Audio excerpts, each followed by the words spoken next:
Thank you for tuning in to Hensey Fitness for Tuesday's tip. Today I'm going to be talking about squatting.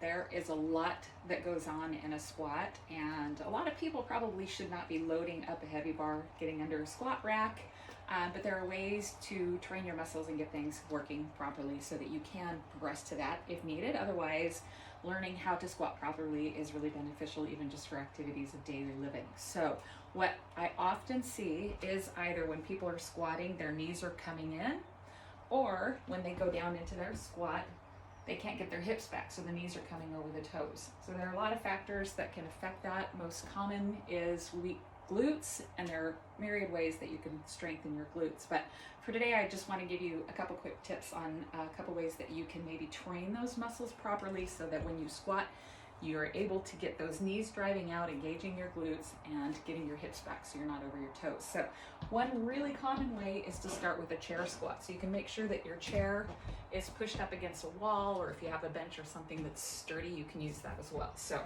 what I want you to do is put your feet about shoulder width apart, okay?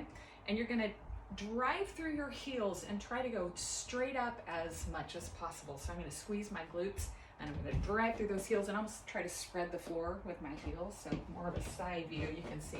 So try not to let your feet get too tucked under you, about shoulder width, about right there. And again, I'm going to try to just go straight up as much as possible, trying to spread the floor with my heels, dig my heels in, and go straight up, and then push my hips back until I sit. There's a tendency to want to do this because you get afraid that that chair's not going to be there, so that's why it's important to have it up against a wall.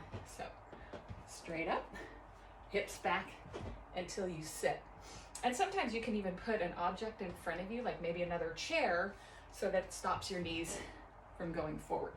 Also, if you have any kind of a resistance band, these are such handy little tools.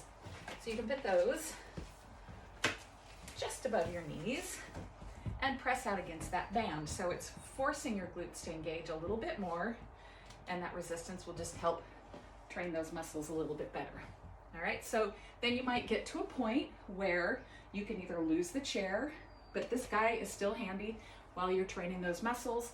Once you feel comfortable, you can add a weight to it, and then maybe eventually putting a bar on your back, but just make sure that your alignment's proper and be safe. Enjoy this. I hope it was helpful.